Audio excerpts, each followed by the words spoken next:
Oh my God! Let me tell you how I come through with the 1-2, kicking shit like kung fu. Treat a bad bitch like she average. I'm a savage, little hoe. What you want do? I'm about cash if the route fast. I'ma get that little nigga by any means. I'ma complain about my ball mains, but it's all same. Couple wax in my skinny jeans. Hey, what's up guys? It's your girl Shawn, aka ShawnJ Gamer, back with another YouTube video. Today what I have for you guys is some gameplay showcasing the new Dark Matter in Camo, as well as going over the patch notes for you guys. With this most recent update, there was a lot of things that changed, a lot of buffs, a lot of nerfs, so we're gonna go over that a little bit after I show you guys this camo. Before I start, I'd like to give a huge shout out to my man Will for letting me use his account to show you guys this camo. His link will be in the description. Make sure you guys go sub to him because he actually has completed Dark Matter on his account. You guys know I'm still trying to get it on mine, so yeah, make sure you guys go sub to him. Alright, moving on, as some of you guys may know, they changed the stages with this update for Dark Matter as well. So I actually got some pictures of the old stages for Dark Matter that I'll show you guys right here. Alright, so the first stage used to just be this red with the spikes, the regular Dark Matter camo. The second stage was this pink right here. I actually like this stage. Third stage was a bright orange, but not as bright as the final stage, because this right here, you're literally holding the sun. But that was the last stage previous. Alright, now moving on to the new Dark Matter stages. If you guys didn't know, this, when I say stages, I mean because it goes up every 5 streak. So I'm gonna go on a 5 streak right here. The spikes, you'll see the spikes pop up on the red. So my next 5 streak, my gun is gonna change again. Right now I still have the spikes. You'll see the gun just turned orange. It actually glitched to purple a little bit for some reason, I'm not sure why. But the orange, this is when you're on a 10 streak. So now orange lets you know you're on a 10 streak. Now I went on a 15 real quick right there. That lets you know that you're on a 15 streak. Actually, this orange right here, it's a kind of a brighter version of the old orange.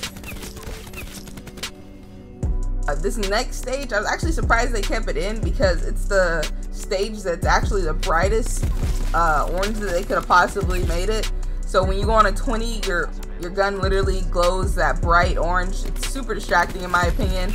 And then you see right there, when you go on a 30, you get the nuke. Your gun changes purple, so you have to go on a full 30 streak, get a nuclear. So every time you get a nuclear with Dark Matter, your gun will change to the old BO3 Dark Matter, which everybody is super happy about. I mean, I didn't even play BO3 that much, but this camo, it's beautiful. I can't wait to get it myself. Alright, now that I've showed you guys the new Dark Matter, let's talk a little bit about these patch notes. I will just be briefly going over each section, but if you would like to read the full patch notes, I'll make sure I leave the link in my description down below for that. But yeah, let's get right into the patch notes. Alright, moving on to the first page of patch notes, they basically stated that this is their biggest update since launch, and they wanted to start it off by adding some new game modes. They added a gun game as a game mode, and they let us know that they fixed the spawns to prevent a big amount of spawn trapping that was going on, and they stated that they actually intentionally made ARs the meta, but only to realize that it made it hard to compete with the SMGs. So there's some SMGs buff going on in this update as well. And last but not least, they let us know that they changed specialists. So there's going to be a change to the specialists, like I guess deeper in these notes. So let's get into that. On to the second page, they let us know that they actually added 3 new game modes: Mercenary Deathmatch, Mosh Pit, Chaos Domination, which is the new domination where you can capture flags extremely fast, and the score actually goes up to 300, so it's a bit more of a faster pace and kind of a longer game, but it's depending on how you play, because the game can go really either way with how fast the cap flags are. And they also added gun game, like I mentioned. Next, they let us know a little bit about hardcore, TDM and kill confirm. They let us know that they increased it to 6v6, and that there's now a 2 specialist limit, which was already in core, but they now added that to hardcore as well. So I know some hardcore fans will be happy that that's in hardcore now. They also let us know that they nerfed the Vapor and the ICR. Those were the 2 rifles they chose to nerf. The ICR's reload time and headshot damage was nerfed, and the Vapor's damage fall off and was decreased, as well as headshot damage was decreased. Alright, moving on to the third page of patch notes. The submachine gun buffs. The MX9, they extended all damage ranges and they increased the high caliber attachment that goes with the MX9.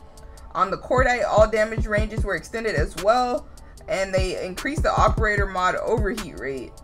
The GKS, the operator mod, was buffed so that the time in between bursts is increased. And the only SMG to actually receive a nerf was the SOG. And the SOG, it was only to the duelist operator mod, not the actual gun. So for the duelist operator mod, they decreased the hipfire accuracy on the SOGs. Alright, moving on to the tactical rifles. They let us know that they buffed the ABR, but they decreased its operator mod, basically to keep it from being a crutch attachment. Kind of sucks because the operator mod made the gun so much better, but now the gun should be good without the operator mod, if that makes sense. And for the swordfish, they reduced the headshot damage multiplier so that there is no longer a possibility for a 3-hit kill. And they also reduced the clip size granted with the pin and burst operator mod on this weapon. Alright, so moving on to the 4th page of patch notes. This page mainly focuses on snipers, the buffs and nerfs to snipers. It was mainly buffs. I actually don't remember if there's any nerfs. But alright, so the Paladin is no longer a 1-hit kill to the lower torso. FMJ2 attachment was buffed to help against scorch streaks, and the Stabilizer 2 attachment was buffed, so you can now hold your breath sooner after the previous breath hold. Moving on to the Outlaw, the overall damage was increased, the idle sway, the base speed was increased, as well as the ADS speeds were increased. The SDM, which is the next sniper, the clip size is actually increased on this weapon, which is surprising because I know a lot of people want the clip size increased on the Paladin, so it was kind of a surprise to see it get increased on the SDM. But it was increased from 10 to 12, as well as reduced idle sway. And last but not least, the Koshka sniper received a nice damage buff as well as an additional ADS speed buff. Alright, so page 5 of the patch notes, it focuses on LMGs and pistols. The Titan LMG headshot damage and hipfire accuracy was decreased, as well as the ADS movement speed. So that's 3 pretty strong nerfs to the Titan. The VKM 750 also received 3 nerfs, reduced movement speed while firing, reduced damage, and reduced the operator mod bullet tracer size. The Hades only received 1 nerf, a nerf to the hipfire mod's accuracy, and the steady grip attachment on the Hades actually got a buff to help with the recoil on the Hades. The only pistol that was touched in this update was the RK7 Garrison, and that was because they felt the burst needed to be nerfed. So there's now a slower time in between bursts, as well as reduction to the reload speed. Alright, moving on to the last page of patch notes I'm going to go over with you guys, because it's the last page of patch notes concerning weapons. If you want to read more in the patch notes, like I said, the link will be in the description below. Alright, so for shotguns, the MOG 12 got a 1-hit kill range reduction. And for the SG12, the operator mod, it says they addressed an issue with the light staying on after death. This page also lets us know they made some changes to attachments, but I really just wanted to go over the weapons with you guys, so make sure you click the link in my description below to check out the rest of the patch notes. Drop a like and comment on this video. Let me know what you guys think about these patch notes with the weapons, and I'll catch you guys in the next video. ShawnJ Gaming out.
it.